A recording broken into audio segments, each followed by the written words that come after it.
जय माता दी। हुकुम हुकुम जो मैं इस वीडियो में आप सबको आज बताने जा रहा हूँ, बड़े ध्यान से सुनिएगा और इस वीडियो को ज़्यादा से ज़्यादा शेयर कीजिएगा। हुकुम, कल मुझे एक फ़ोन आया। उस फ़ोन पे एक बंधु ने ये क्वेश्चन किया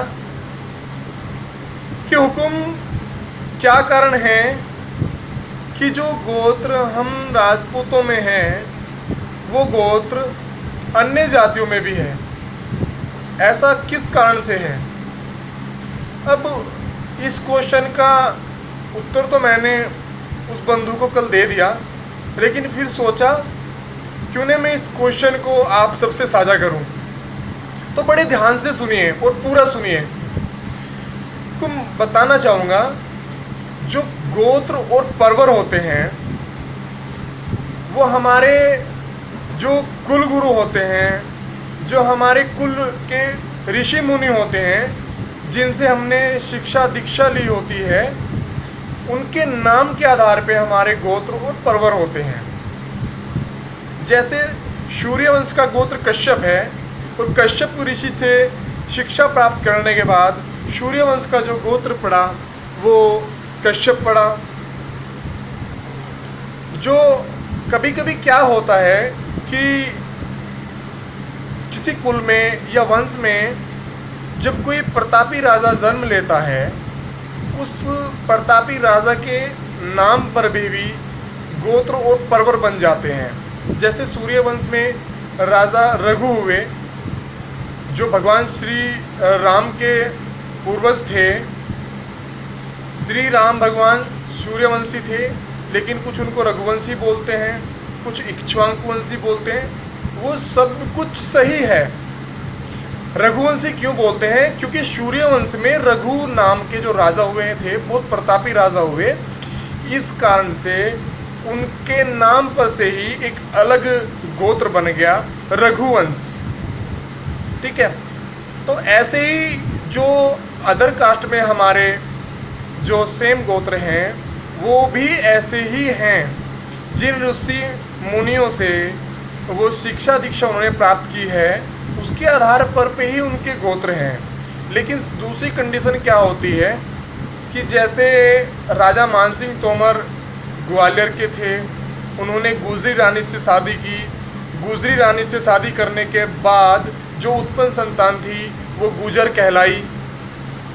क्यों पूर्ण रूप से उसको क्षत्रिय का दर्जा नहीं मिला? जो गुजर और ये हमारे जाट, अहीर, जो ऐसी जातियां हैं जो आज अपने आप को क्षत्रिय बनाने पे तुली हुई हैं, जो क्षत्रिय कहती हैं, कहीं ना कहीं वो सही भी हैं। क्यों? क्योंकि राजा मानसिंह तोमर से जो उत्पन्न संतान हुई, जो गुजरी से जो मृगनयनी रानी थी, उससे उत्पन्न संतान वो गुजर कहलाई।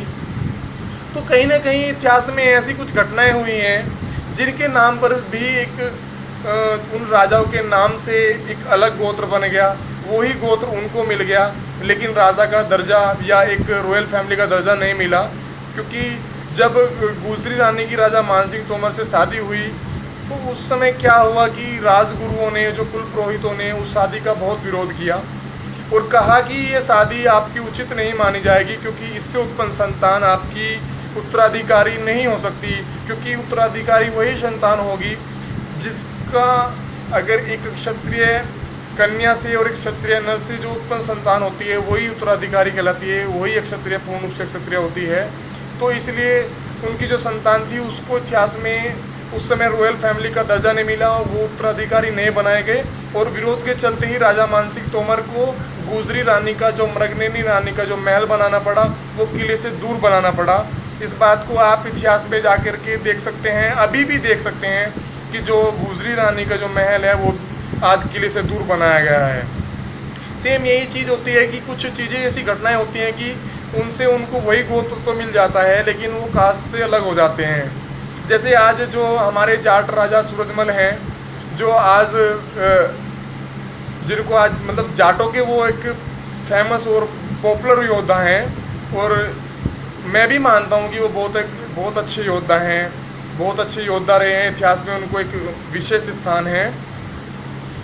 लेकिन बताना चाहूँगा, जो भरतपुर की रॉयल फैमिली है वो इस बात को आज भी एग्री करती है और खुद मानती है कि वो कहीं ना कहीं अक्षत्रिय, जो राजपूत अक्षत्रिय थे, उनसे उनका निकास है। आप भरतपुर की रॉयल हिस्ट्री में जाके देख सकते हैं, वो बोलते हैं कि उनका निकास जो करौली स्टेट है, जो वहाँ के जादौन राजा थे, उनसे वो अपना निकास मानते हैं। यानी कि भरतपुर की जो रॉयल फैमिली है वो करौली के जादून राजपूतों की उनका निकास है। ठीक है, तो ये ऐसी कुछ घटनाएं होती हैं जो आज के डेट में जो हम नहीं स्वीकारते, लेकिन प्राचीन टाइम में या पुराने समय में जो चीज़ उस समय में लिखी गई वो आज भी कुछ पुस्तकों में अंकित हैं। उन चीज़ों से हम मुंह नहीं फेर सकते। लेकिन मैं सभी जातियों का, सभी समुदाय का मैं सम्मान करता हूँ, क्योंकि कहीं ना कहीं कुछ भी घटनाएं रही हों, कुछ भी हमारी मिस हैपनिंग रही हों, जिनके कारण हमारे जो कुछ बार ऐसा हुआ है कि किन्हीं निम्न घटनाओं के कारण हमारे राजपूत समुदाय ने कुछ परिवारों का बहिष्कार कर दिया, लेकिन उनका गोत्र शेम रह गया। कुछ नीच कर्म करने के कारण कुछ लोगों को देश निकाला, रॉयल फैमिली से निकाला दे दिया जाता था, लेकिन वो जो उनका गोत्र होता था वो वही रहता था, लेकिन जाति से उनको बाहर कर दिया जाता था। तो कुछ घटनाएं ऐसी होती हैं कि जिनसे और जातियों में भी गोत्र पाए जाते हैं कि जो कभी रॉयल फैमिली थे लेकिन आज नहीं है उनके वंशज, आज उनको इतिहास में विशेष दर्जा नहीं है, लेकिन कभी था। तो कुछ कारण ये होते हैं कि जो सेम हमारे गोत्र अदर कास्ट में पाए जाते हैं। ठीक है, पहला मैंने आपको बताया ऋषि मुनियों से, और दूसरा आपको बता दिया सेकंड कंडीशन। ठीक है, लेकिन अब बात अलग से इस टॉपिक से अलग हटके मैं करना चाहूँगा कि हम सभी एक ही भगवान की, एक ही ईश्वर की औलाद हैं। इस बात से मैं एग्री करता हूँ और इस बात का मैं पूर्ण रूप से समर्थन भी करता हूँ। तो जो आज सभी जातियों में अपने आप को बड़ा करने की खींचातान मची है, जो आपसी खींचातान मची है, कहीं ना कहीं ये बहुत गलत है। मैं सभी जातियों का सम्मान करता हूँ और सभी जाति के योद्धाओं का भी सम्मान करता हूँ, और करना भी चाहिए, हम सबको करना चाहिए। अगर राजा सूरजमल महान है तो वो वास्तव में महान है, उनको सबको बोलना चाहिए और स्वीकार करना चाहिए कि राजा सूरजमल महान है। अगर महाराणा प्रताप महान है तो सभी को बोलना चाहिए कि वो महान है।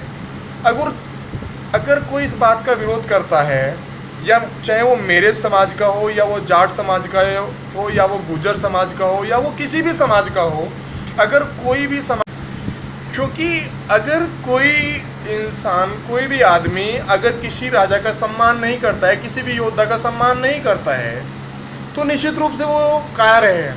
क्योंकि इतिहास में कहा गया है वीर वीरेन पूज्यते, अर्थात जो वीर होगा वो ही वीर का सम्मान करेगा, यानी वीर ही वीरों को पूजते हैं और उनका सम्मान करते हैं। तो अगर आप सब लोग अपने आप को वीर मानते हो तो वीरों का सम्मान करना सीखो, वीरों को उचित सम्मान दो, इज्जत दो और इतिहास में विशेष दर्जा दो। ये बहुत गलत बात है कि आपस में ये अपने आप को ऊंचा करने की होड़ मची हुई है।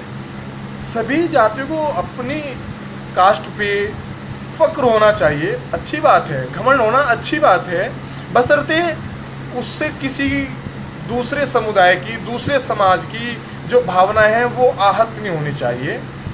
उसके एक सीमा के अंतर्गत आप अपनी कास्ट पे, अपने समाज पे फक्र कर सकते हैं, इसमें कोई बुराई नहीं है। लेकिन दूसरे समाज को नीचा घोषित करना और अपने आप को श्रेष्ठ करना, ये कहीं ना कहीं गलत है। और वैसे भी जो श्रेष्ठ होता है उसे बताने की ज़रूरत नहीं पड़ती कि वो श्रेष्ठ है। अगर राजपूत रॉयल हैं, अगर क्षत्रिय वीर हैं, तो इसको गाने की ज़रूरत नहीं है। इतिहास में साक्ष्य प्रस्तुत हैं, इतिहास गवाह है कि क्षत्रिय वीर हैं। रही मन हीरा कब कहे, लाख टके मेरा मोल। रही मन हीरा कब कहे, लाख टके मेरा मोल। अर्थात जो हीरा होता है वो कभी ये नहीं बोलता कि वो लाख रुपए का है, उसकी कीमत लाखों रुपए की है। उसे तो दूसरे ही बता देते हैं कि ये हीरा है, इसकी कीमत लाखों रुपए की है। तो जो सत्य है उसको गाने की जरूरत भी नहीं होती, ज़्यादा बताने की ज़्यादा जरूरत भी नहीं होती कि वो क्या है, सबको पता है कौन क्या है। फिर ये आपसे खींचातान मुझे नहीं लगता कि ये सही है। सभी वर्गों का एक विशेष स्थान है, सभी का एक सम्मान है। तो उस चीज़ को देख करके एक मर्यादित सीमा में आप सबको, सभी समुदाय को, सभी समाज को फ़क्र करना चाहिए अपने समाज पे, इसमें कोई बुराई नहीं है। बस आज की इस वीडियो में मेरा आप सबको यही संदेश देने का उद्देश्य था कि कोई भी समाज ऊंचा नीचा नहीं है, सबका एक विशेष स्थान है। लेकिन जो ये आपसे खींचातान है, कहीं ना कहीं ये इतिहास को दूषित कर रही है। इसको दूषित न होने दीजिए और इसको दूषित न करने के लिए एक दूसरे का जो इतिहास है उसको मलियामेट ना कीजिए, क्योंकि एक दूसरे को ऊंचा दिखाने के चक्कर में हम हिंदुस्तान के इतिहास के साथ खिलवाड़ कर रहे हैं। जो वास्तविक इतिहास है उसको बनाए रखिए। धन्यवाद। आप सबसे मेरी यही विनती है। जय माता दी।